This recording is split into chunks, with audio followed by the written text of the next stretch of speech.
Thank you అధ్యక్ష. అధ్యక్ష, ఇక్కడ నేను అడుగుతున్నది ఏంటంటే, మీరు ఇచ్చిన శ్వేతపత్రం మీదనే మాట్లాడే తప్ప నేను వేరే ఒక అక్షరం కూడా మాట్లాడలేదు. ఈ శ్వేతపత్రం మీదనే మీరు ఎందుకు కన్ఫ్యూజ్ అవుతున్నారు? మీ మంత్రుల మధ్యన ఇంత ఎందుకు గ్యాప్ ఉన్నది? ఒకసారి ఆలోచించుకోమని చెప్పి నేను కోరుతా ఉన్నా. దీని మీదనే నేను మాట్లాడింది. అధ్యక్ష, నేను డిబేషన్ అవుతున్నా కాదు కదా అధ్యక్ష. నేను చూపించి మాట్లాడుతున్నా కదా. నేను ఎక్కడన్నా డిబేట్ అయితే, నేను పొలిటికల్ ఇష్యూస్ మాట్లాడితే, వాళ్ళ వ్యక్తిగత విషయాలు మాట్లాడితే మీరు అనొచ్చు. నాకు ఎప్పుడు అవ్వట్లేదు అధ్యక్ష. గత 10 సంవత్సరాలుగా వాళ్ళు ఎన్నడైతే వ్యక్తిగతంగా దాడి చేసినా ఒక్కరోజు కూడా నేను మాట్లాడలేదు. ఇక్కడనే కాదు అధ్యక్ష, బయట మైకుల ముందు కూడా మాట్లాడలేదు. నా జీవితంలో ఎప్పుడు కూడా వ్యక్తిగతంగా గురించి మాట్లాడలేదు అధ్యక్ష. వాళ్ళిద్దరికి అన్నదమ్ములకి అలవాటు మొదటి నుంచి కూడా. ఆయన నేను ఎప్పుడు పోలేదు, నేను ఎప్పుడు కూడా అట్లా పోలేదు అధ్యక్ష. అధ్యక్ష, దాని మీదనే ఎంక్వైరీ చేయమన్నా, దాని మీదనే అధ్యక్ష నేను కూడా మాట్లాడతా అధ్యక్ష. అవసరాల కొరకు, అధికారం కొరకు, పదవుల కొరకు, పేటెంట్ల కొరకు, కాంట్రాక్ట్ల కొరకు పార్టీలు మారే వీళ్ళ సార్ నాకు మాట్లాడేది. ఈ బయలుదేరులో నా గురించి మాట్లాడేది. ఈ పార్టీలో ఉండి ఆ పార్టీకి పోయి బీజేపీకి పోతే కూడా బీజేపీలో ఉన్న ఓటేయమని చెప్పిన గీల మాట్లాడతారా? గీలగా నైతికత ఉందా? వీళ్ళ నైతికత ఉన్న వాళ్ళు ఒక్క మాట చెప్పాలంటే, రాజకీయంగా వాళ్ళు ఏమన్నా పదవి అనకూడదు ఈ సభలో. వాళ్ళకి వీళ్ళు సార్, వీళ్ళిద్దరు వీళ్ళు నా గురించి మాట్లాడుతున్నారు. నాది తెలిసిన పుస్తకం నా జీవితం అంతా. మినిస్టర్ గారు, రాజగోపాల్ రెడ్డి గారు మాట్లాడండి. అధ్యక్ష ఒక్క విషయం అయితే, సమయాన్ని కేటాయించిన అధ్యక్ష మీరు సబ్జెక్టుకు డీవియేషన్ చేస్తున్నారు. మీరు నాతోనే డైరెక్ట్ నాతోనే మాట్లాడాలి. మీరు నాతోనే మాట్లాడాలి. సభ్యులు మాట్లాడేదానికి మీరు ఆన్సర్ ఎందుకు ఇస్తుండ్రు? మీరు నాతోనే మాట్లాడాలి. సబ్జెక్ట్ మాట్లాడండి. మాట్లాడండి అధ్యక్ష. నేను స్పష్టంగా దీన్నే కోట్ చేస్తా ఉన్నా ప్రతి సందర్భంలో. ప్రారంభమైన దగ్గర నుంచి ఇప్పటి వరకు ఒక్కసారి కూడా నేను దీంట్లో నుంచి బయటికి పోయి డిబేట్ కాలే. అవర్స్ విషయంలో కూడా నేను ఇప్పుడు డిబేట్ కాలే.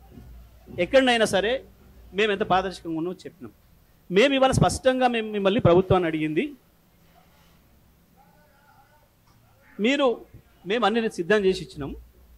24 గంటలు అన్ని రంగాల వినియోగదారులకి నాణ్యమైన విద్యుత్తును అందించినాం. మీరు దానికి కట్టుబడి ఉన్నారా లేరా?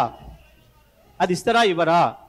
అది మొదలు చెప్పమని అడిగినాం అధ్యక్ష. రెండవది కూడా, కేంద్ర ప్రభుత్వానికి సంబంధించి అనేక ఇబ్బందులు మాకు ఎదురైనా మేము తట్టుకున్నాం.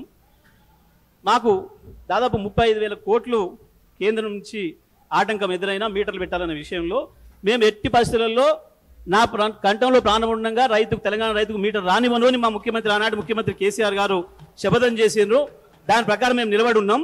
ఇప్పుడు మీరు కూడా మీటర్లు పెట్టకుండా ఉంటారా ఉండరా స్పష్టం చేయాలని చెప్పి మేము కోరుతా ఉన్నాం. ఈ సభ ద్వారా రైతాంగం తరఫున మేము కోరుతా ఉన్నాం. మేము ఇచ్చిన పద్ధతుల్లోనే 24 గంటలు అన్ని రంగాల వినియోగదారులకు ఇస్తారా ఇవ్వరా చెప్పాలని చెప్పి మేము స్పష్టంగా కోరుతున్నాం అధ్యక్ష. ఇవాళ మేమేం కరెంట్ ఇవ్వలేదు, వాళ్ళు తయారు చేసిపోయిన కరెంటే, వాళ్ళు పెట్టిన చెట్లకు మొలిసిన కరెంటే మేము ఇచ్చిన మాట్లాడుతున్నారు అధ్యక్ష. సమైక్య ఆంధ్రప్రదేశ్లోనే ఉన్ననాడు మీరు ఇవన్నీ ప్రారంభించింది నిజమే అయితే, ఎందుకు ఇవాళ ఆంధ్రప్రదేశ్లో ఇప్పటికి కూడా 7 గంటల కరెంట్ వస్తుంది రైతాంగానికి? ఎందుకు ఇంకా అక్కడ విద్యుత్ కోతలు ఉన్నాయి? ఎందుకు మీ పరిపాలనలో ఉన్న రాజస్థాన్లో విద్యుత్ కోతలు ఉన్నాయి? ఎందుకు మీ కర్ణాటకలో విద్యుత్ కోతలు ఉన్నాయి? ఇవాళకి కూడా 3 గంటల మించి ఇస్తలేరు అని చెప్పి కర్ణాటకలో రైతాంగం పెద్ద ఎత్తున రోడ్ల మీదకి వచ్చి ప్రదర్శనలు చేస్తున్నారు. ముసళ్ళను తీసుకొచ్చి అక్కడ వదిలిన సంఘటనలు మనం చూస్తున్నాం. మీ పరిపాలనలో ఉన్న ఏ ఒక్క రాష్ట్రంలో కూడా రైతాంగానికి ఇంతవరకు కూడా 9 గంటల విద్యుత్ ఇచ్చిన పాపాన పోలేదు. ఇవాళ రైతాంగానికి అందుబాటులోకి తీసుకొచ్చి 24 గంటలు కరెంట్ ఇచ్చిన ఏకైక రాష్ట్రం తెలంగాణ రాష్ట్రమే. గత 5 సంవత్సరాలు 2018 నుంచి డిసెంబర్ వరకు కూడా, మొన్న డిసెంబర్ వరకు కూడా ఇచ్చింది మేమే అనే విషయాన్ని మేము స్పష్టంగా చెప్తున్నాం. ఇవాళ రైతాంగంలో ఉంది, రైతాంగం స్పష్టంగా ఉన్నారు, ప్రజలందరూ స్పష్టంగా ఉన్నారు. ఏ పారిశ్రామికవేత్తను అడిగినా చెప్తారు, ఏ విద్యార్థిని అడిగినా చెప్తారు, ఏ అక్కని అడిగినా, ఏ తల్లిని అడిగినా, ఏ చెల్లిని అడిగినా చెప్తారు. మంచిల బాధలు ఆనాడు ఏముండే, ఇవాళ ఏముండే, కరెంటుతో ఏకంగా సమస్యలు పడ్డారు, బోర్ బావుల దగ్గర పోయి ఎన్ని గంటలు ఎట్లా నిలబడ్డారు, అన్ని విషయాలు కూడా ప్రజల ముందు ఉన్నాయి. మేము స్పష్టంగా చెప్తున్నాం, తప్పకుండా మేము చేసింది ఏదైతే ఉందో దాన్ని నిలబెట్టుకునే ప్రయత్నం చేసినా చాలు. మీరు అంతకంటే గొప్పగా చేయడం మీతో కాదు, మాకు ఆ సంగతి తెలుసు. కానీ అది నిలబెట్టుకున్నా చాలు. ఇప్పటికైనా మేము అడుగుతున్నది జగదీశ్వర్ రెడ్డి గారు. స్పష్టంగా చెప్పమని, ఈ చర్చ ద్వారా తెలంగాణ రైతాంగానికి మీటరు లేకుండానే విద్యుత్ ఇస్తారా ఇవ్వరా, 24 గంటలు అన్ని రంగాల విద్యుత్ వినియోగదారులకు అందిస్తారా ఇవ్వరా స్పష్టంగా చెప్పాలని ఈ శ్వేతపత్రం ఏదైతే ఉందో దీన్ని తప్పు తడకలు చేసుకున్నారు. పవర్ టారిఫ్ కు సంబంధించి కూడా పవర్ టారిఫ్ ను మేము ఏ పరిస్థితులలో కూడా రైతాంగం మీద భారం పడొద్దు, ప్రజల మీద వినియోగదారుల మీద భారం పడొద్దు. ప్రోబ్ ఛార్జీలు కూడా ప్రోబ్ ఛార్జీల పేరు మీద ప్రజలపైన వినియోగదారులపైన భారం పడుతుంది అని చెప్పేసి ఆ రోజు గౌరవ ముఖ్యమంత్రి, ఆనాటి ముఖ్యమంత్రి గారు, మా నాయకుడు కేసీఆర్ గారు, అది కూడా మనమే తీసుకుందాం. రైతాంగం పైన ₹1 ఖర్చు పడొద్దు, ప్రజలపైన భారం పడొద్దు. తెలంగాణ ప్రజలు 60 ఏళ్ళు అనుభవించిన శిక్ష చాలు, ఇక మళ్ళీ శిక్ష పడనీయొద్దు అని చెప్పి ఆ రోజు నిర్ణయం తీసుకున్నారు. టారిఫ్ కూడా పెంచకుండా ఉండాలి. అంతేకాదు మీరు ఇచ్చిన 200 యూనిట్ల వరకు అందరికి తెల్ల రేషన్ కార్డులు ఉన్న ప్రతి ఒక్కరు కూడా ఏదైతే ఫ్రీగా విద్యుత్ ఇస్తానన్నారో ఆ విద్యుత్ కూడా అందిస్తారా ఇవ్వరా, దాని నుంచి కూడా తప్పించుకుంటారా చెప్పాలి. తప్పకుండా మీరు కరెంటు టారిఫ్ను కూడా పెంచకుండా ఉన్నదున్న పద్ధతుల్లో రూపాయి అప్పు లేకుండా తప్పకుండా మీరు చేయాలని మేము కోరుకుంటున్నాం. ఆ రకంగా మీరు ఇచ్చిన అన్ని హామీలు నెరవేర్చాలి. ఈ రాష్ట్ర ప్రజల పైన, రాష్ట్ర ఖజానా పైన రూపాయి అప్పుభారం పడకుండా తప్పకుండా మీరు ఏదైతే చేస్తామని చెప్తున్నారో ఇవాళ దాన్ని మేము వెల్కమ్ చేస్తున్నాం. మీ విచారణను కూడా వెల్కమ్ చేస్తున్నాం, మేము సందేహం లేదు. కానీ ఇచ్చిన మాటలు తప్పించుకోవడం కొరకు కుంటి సాకులు వెతికే పనిలో మాత్రం పడొద్దు.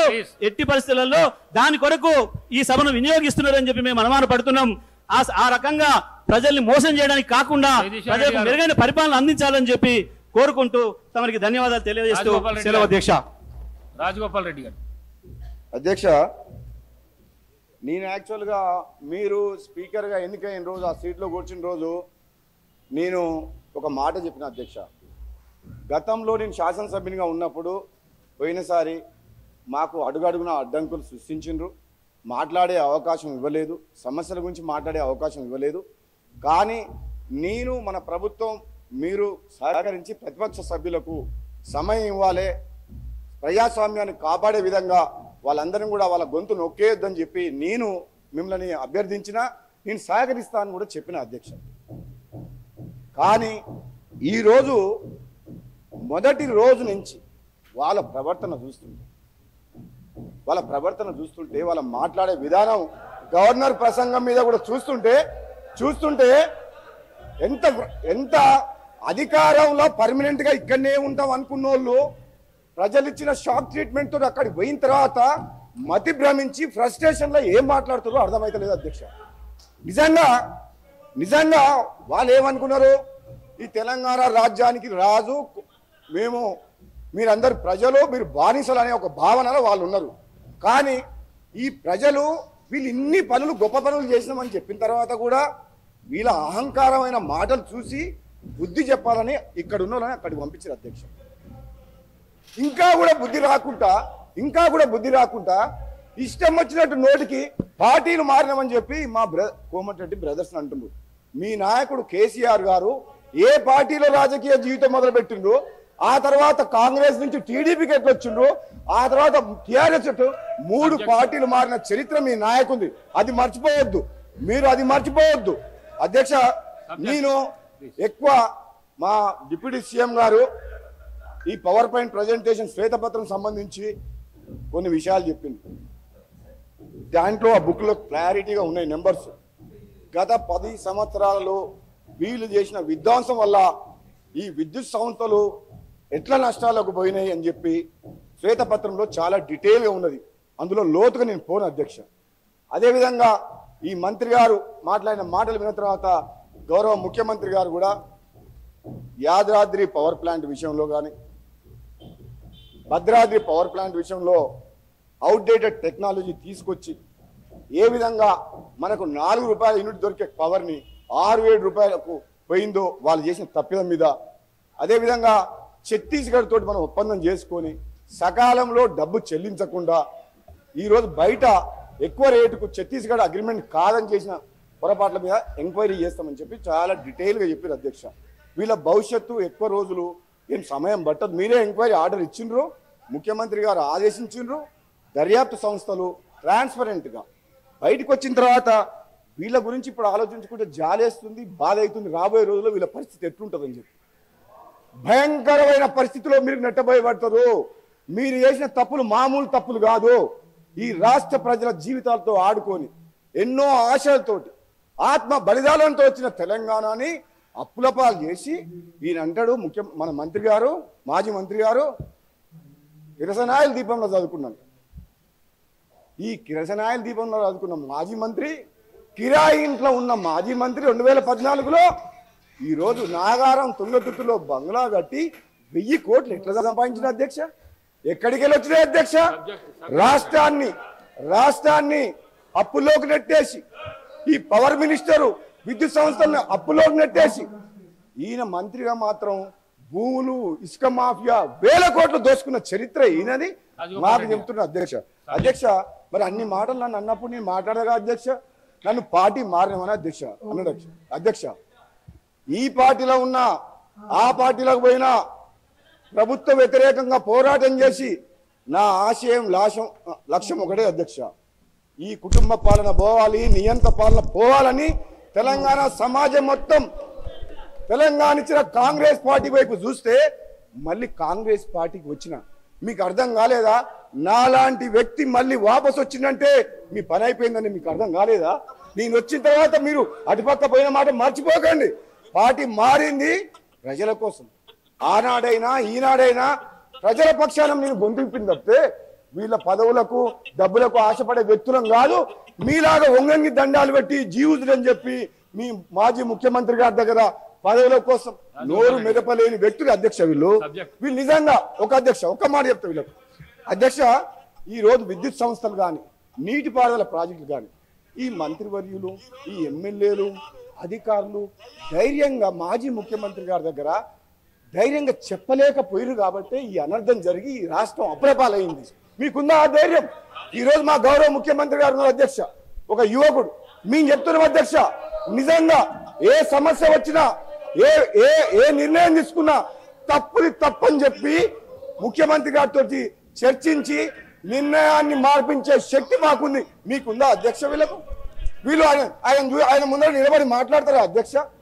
వీళ్ళు ఒక నియంతలాగా పరిపాలిస్తున్న ప్రజాస్వామ్యం కూని వేసి ప్రశ్నించే గొంతు లేకుండా చేసిన ఆ ముఖ్యమంత్రికి మాట్లాడే ధైర్యం వీళ్ళకుందా అధ్యక్ష? వీళ్ళు పదవుల కోసం జీహుజులు అనుకుంటా 1000 కోట్లు దోసుకున్న చరిత్ర వీళ్ళది అధ్యక్ష. వీళ్ళు ఈరోజు చెప్తారు అధ్యక్ష, వీళ్ళు ఈరోజు దయ్యాలు వేదాలు వల్లించినట్టు 10 ఏళ్ళు పాపాలు చేసి